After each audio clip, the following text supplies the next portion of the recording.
Hello and welcome to another Warhammer 40K reaction. Today we are going to check out Kaldor Draigo Grey Knights Heroes of the Imperium by Baldermort's Guide to Warhammer. So whenever I watch a few Warhammer videos, I keep getting random recommendations. And I have been interested in like the Grey Knights a bit more ever since I saw that Bricky video. He mentioned Kaldor Draigo as being like very poppy and like too strong. So I was curious to know more about it. And when I saw this one, I thought, okay, let's check this out before I forget and I don't see the recommendation again. So yeah, so let's check out Kaldor Draco.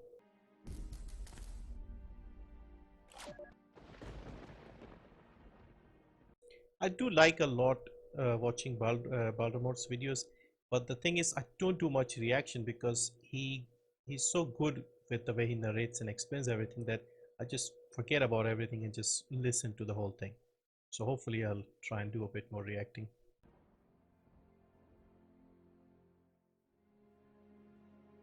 Welcome, gentle listener. I am Baldermort, and I wish to introduce you to the forces, factions, and characters of the Warhammer 40K universe. No intro this time. That's like the best part of his videos, the small intro that he reads. Today, we shall discuss one of the true colossi of the setting, with the return of this character to the real world, as seen in the recent Psychic Awakening book, The Ritual of the Damned. I thought it appropriate to explain the importance of this event. And oh, how very, very important it is.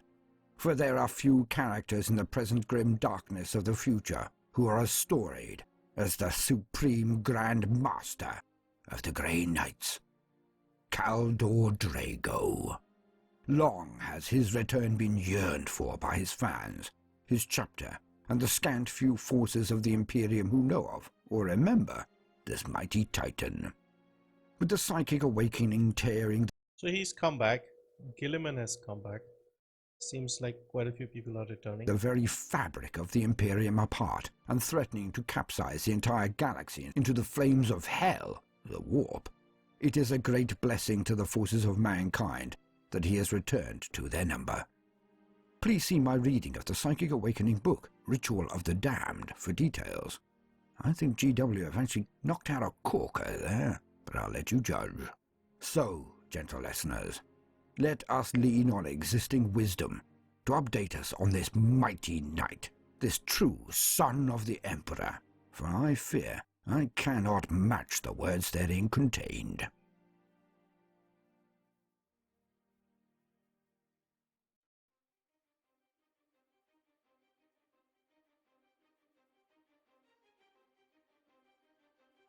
The music is pretty good.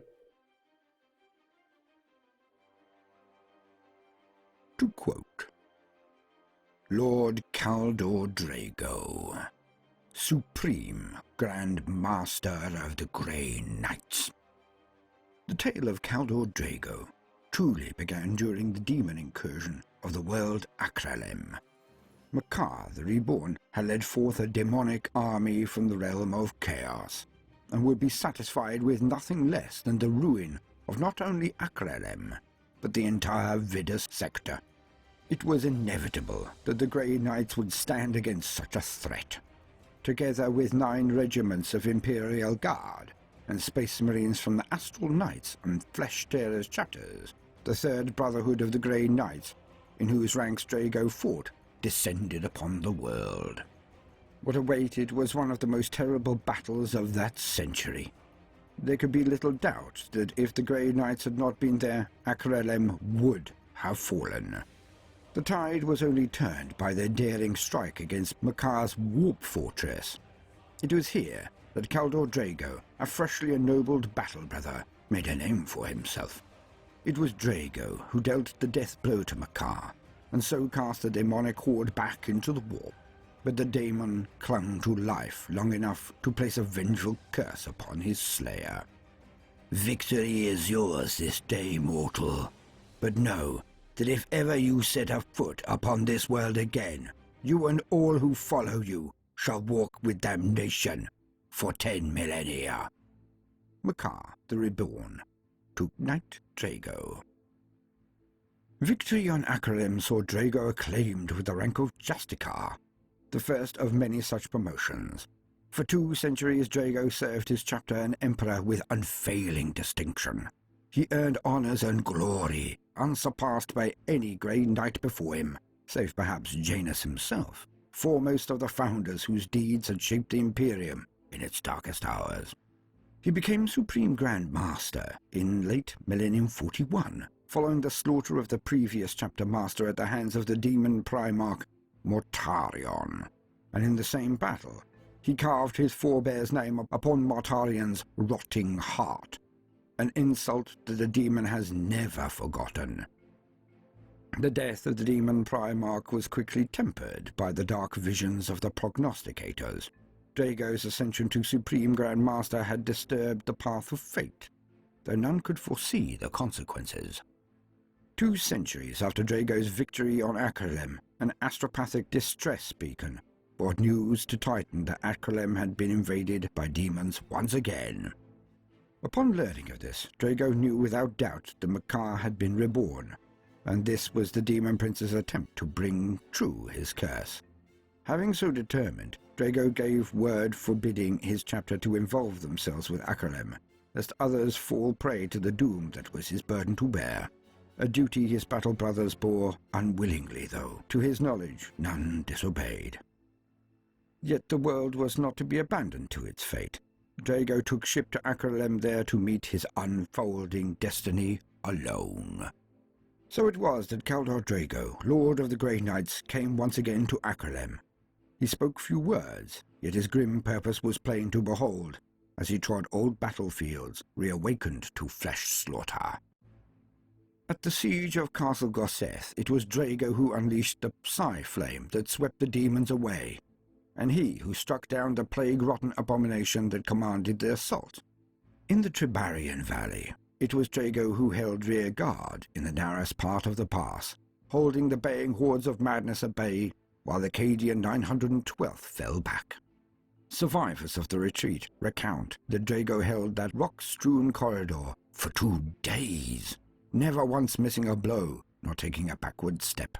It would have been hard to judge which side held Lord Draigo in the greatest dread, the daemons for the crippling losses he had dealt there upon their kind, or the soldiers and officers of the Imperial Guard, who saw only a silent brute whose armor was slick with the blood of slain hellspawn.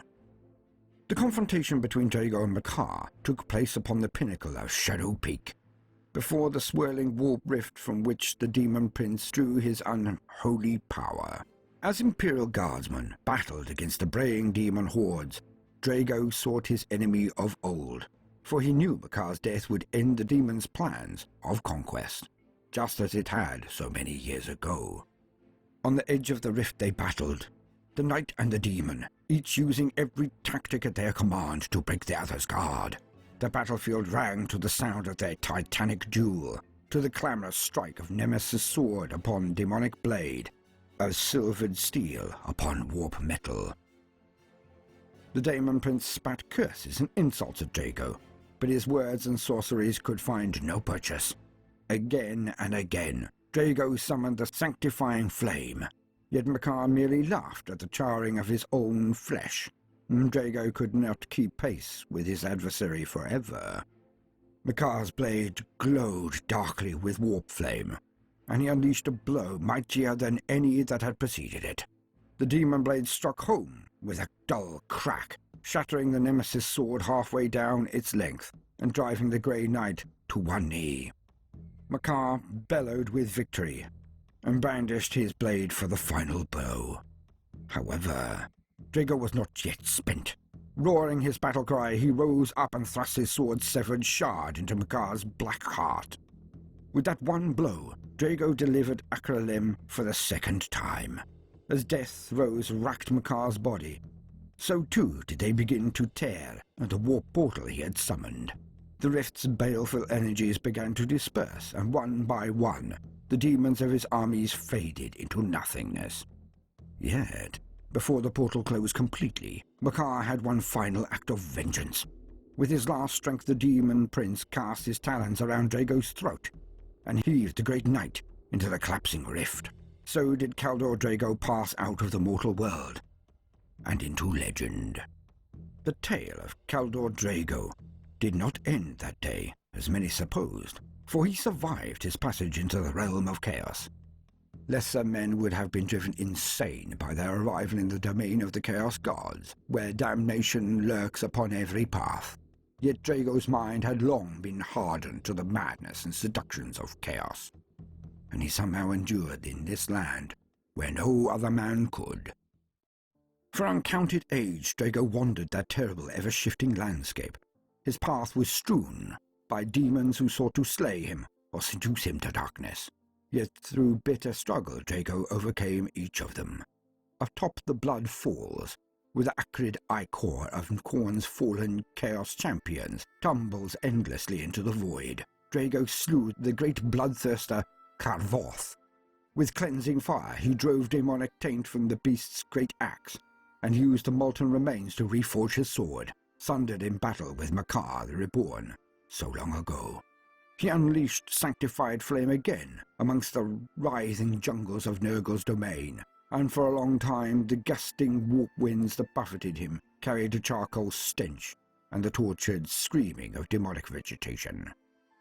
On a journey through the Whispering Meadows, 6 sisters, the chosen handmaidens of Slaanesh, sought to tempt Draigo with promises of glory, power, and all the myriad riches desired by mortal flesh and spirit.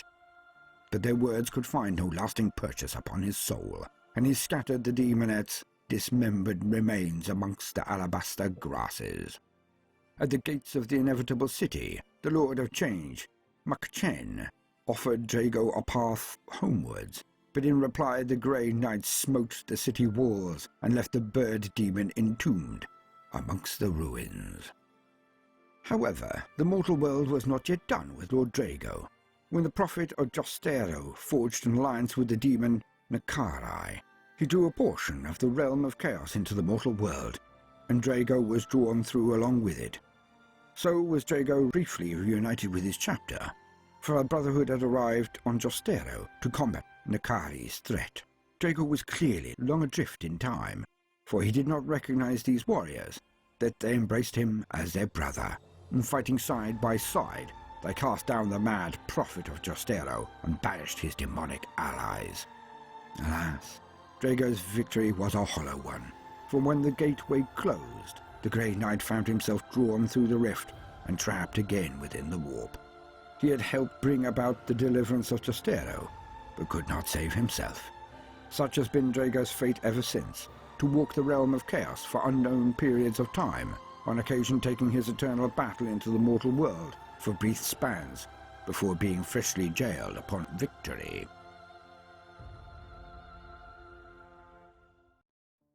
Pretty interesting. Since the Great Rift tore the Imperium asunder, KALDOR DRAIGO has found his way back into real space more and more frequently.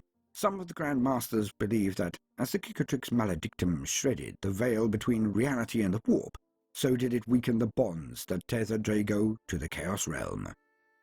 Others believe that the forces of chaos that occluded the Supreme Grand Master's vision are now dispersed across dimensions, and thus KALDOR DRAIGO can perceive the needs of those he leads across the vastness of the galaxy.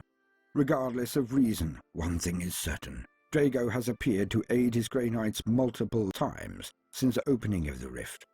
He has ever been witnessed fighting in different war zones on opposite sides of the galaxy. Perhaps the opening of the rift will allow his return. Perhaps it will seal his fate forever. The prognosticators are divided on this matter. Draigo himself does not spend his time musing over such issues. He uses what little time he has hunting down the foul spawn that the rift has regurgitated. Chief amongst his quarries, his old enemy, the demon Primarch Mortarion, the murderer of his predecessor. The Titan Sword. A relic of the earliest days of the Imperium, the Titan Sword has been entrusted to the Supreme Grand Master of the Grey Knights since records began. Stories of the Forceblade gave it many names: Mind's Edge, Foebane, and Life Drinker, to name a few. Legends say the Emperor forged the blade for a favoured general during the Unification Wars on Terra, teaching him how to use his mind to trigger its terrible powers. During the Great Crusade, it then passed into the hands of his champions, spilling alien blood on 100 worlds as mankind reclaimed the stars. When Malcador the Sigillite took the first Grey Knights to Titan, one of the relics he carried with him was rumoured to be the ancient Force Sword. Along with his pure genetic legacy and psychic power, it was one of the Emperor's gifts to the newly founded chapter, renamed the Titan Sword by Janus, the first Supreme Grand Master. The blade must be psychically attuned to each new master. Only once it is keyed to the mind of the wielder can its true killing power be called upon. The Titan Sword is more than a mere weapon. It is the badge of office of the Supreme Grand Master, a potent symbol of the chapter's sacred duty and the Emperor's fury given form. Every lord of the chapter has been the warden of this blade, and though many have used other weapons in battle, the Titan Sword's keen blade has slain more foul demons than any other. End quote.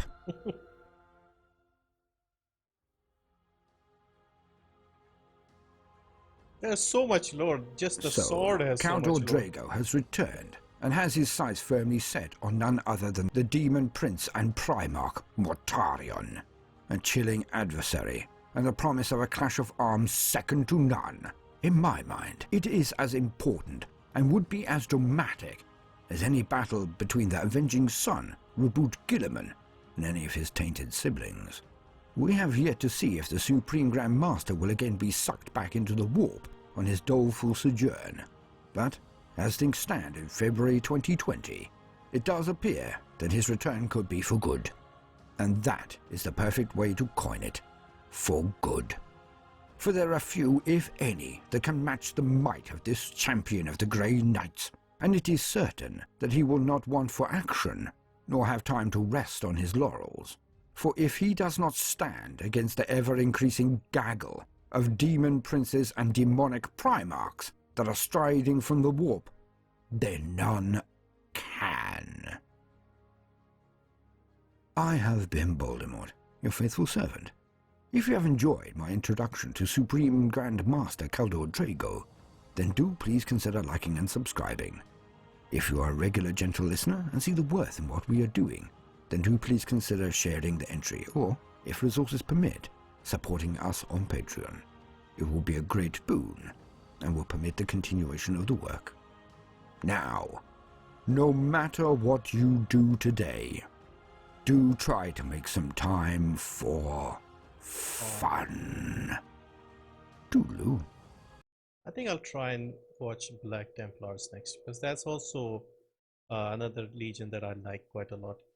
Yeah, this was very good. I'm also surprised at the lore of the sword, because I'm kind of interested in that. We've had a lot of these fantasy worlds where there's this amazing sword with its own history, like the Soul Reaver blade, for example.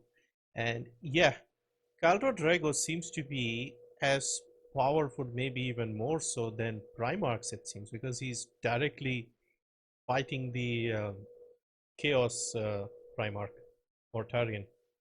Which legion is he, Mortarion? Yeah, I'm not sure, but yeah, seems he's way too powerful, and he's just hanging around the warp, fighting and popping up wherever he's needed to help the Grey Knights. Now, I did play that new game that came out on the Grey Knights, Chaos Gate Demon Hunters. There's also another famous Grey Knight, Castellan Crow. He's in that game, but he's like a separate DLC character that you have to buy, and I just have the base game. I was curious about that guy as well. Maybe I'll search and see if we get some lore on him as well, because he also has like a very powerful sword or something. I don't know the name of the sword, but yeah, he seemed very interesting as well, and he's a playable character in the game, so was curious to try it. He was just a bit too expensive to buy separately, so I'm waiting for a sale or something. But yeah, I might try that as well.